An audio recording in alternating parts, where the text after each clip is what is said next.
I'm feeling compelled to put out a video midweek because things are moving very, very quickly right now. I'd like to start with a graph of U.S. jobless claims. Numbers from late March are coming in, and we're seeing now initial jobless claims spike to 6.6 million. That's 6.6 million people who were working and are now not.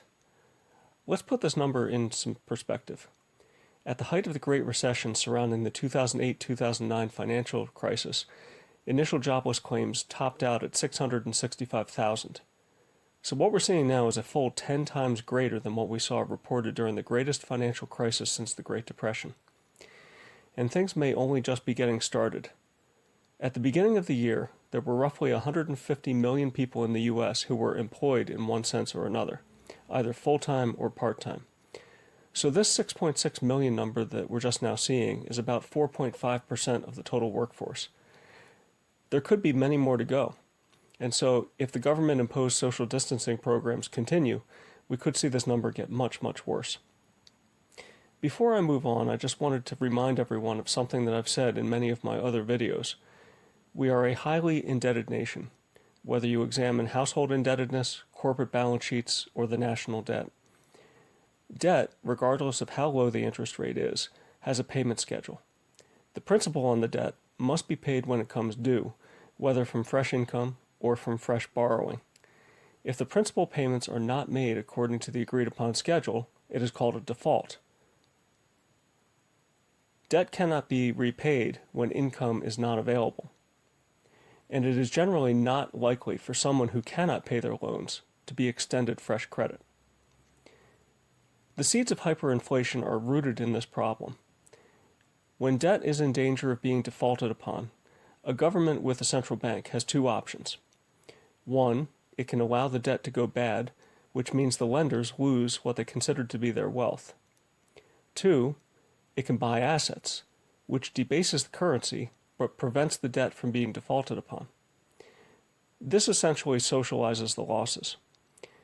Instead of the lender losing all of his or her wealth, the losses are socialized. So what do we think our government is going to do?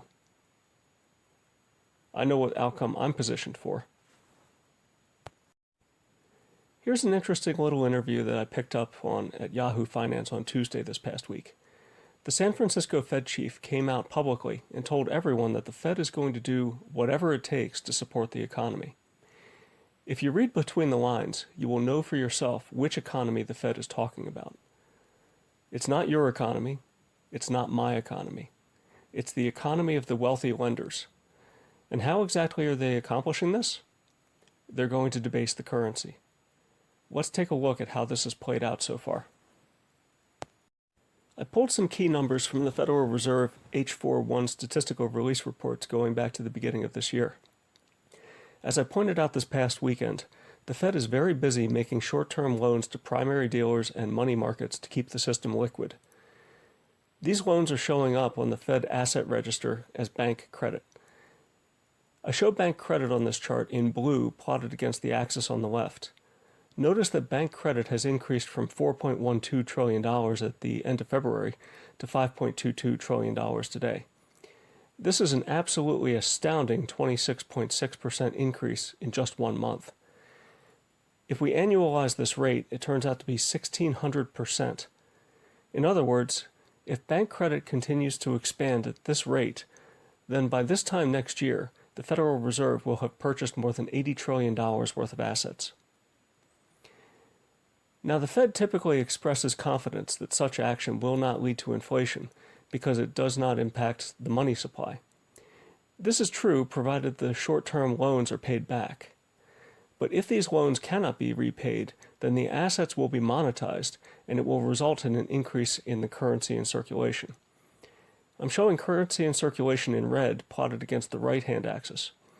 Notice it too is trending upward, though not at as fast a pace as bank credit. Currency in circulation has increased by 4% in 1 month, which is only 60.3% annualized. I say only, but 60.3% rate of increase in the money supply is absurd. Of course, an increase in currency in circulation will lag the increase in the Fed balance sheet, so I'd expect this rate to start increasing soon, especially if the debtors remain in a distressed state. So, what are the big financial interests doing? Certainly they see what's happening. How are they behaving? In a video I put out this past weekend, I showed how storage costs had increased considerably in COMEX vaults, as is indicated by the steep curve of futures prices. Early this week, the old futures contracts expired and the contracts were rolled over, as they normally are. Ordinarily, this results in a shock to prices, which we did see early in this week. Now that the rollover period is behind us, we see prices starting to climb again. One thing that hasn't changed is the steepness in the curve. We can see more than a $20 per ounce price difference between the spot and June futures, which means that it costs $20 per ounce or more for 3 months' worth of storage. This works out to storage rates between 6 to 9% annualized. And this is a punishing rate, especially since LIBOR is only 1 to 1.5%. As I discussed in my weekend video, we can see this as a general sign of stress in the gold market. The implied gold lease rate is strongly negative, and there's no precedent for that. I believe this means that there is a run on physical gold. And for further indications of this, we can take a look at the retail market. Most people in this community have been aware that physical metals have been difficult to procure lately. If we take a look at APMEX, which is one of the largest gold retailers, we can see that once again Gold Eagles are available for order. This is a good sign because it means that the gold market isn't quite as tight as it was last week. But if we look at the price of random year Gold Eagles, we can see that they are still selling for $185 over spot. This is an 11% premium.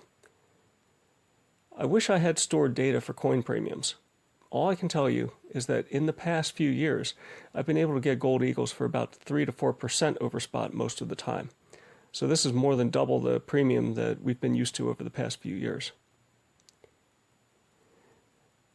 So there's your update for April 2nd, 2020. To recap, things are moving very quickly now. The economy is grinding to a halt and putting tremendous stress on the debt markets. The Fed is responding by providing loans. When these loans go bad, the losses will be socialized, and we'll see the dollar greatly debased. The big players are seeing this happening, and they are reacting to it. We can see the stress showing up in the gold market.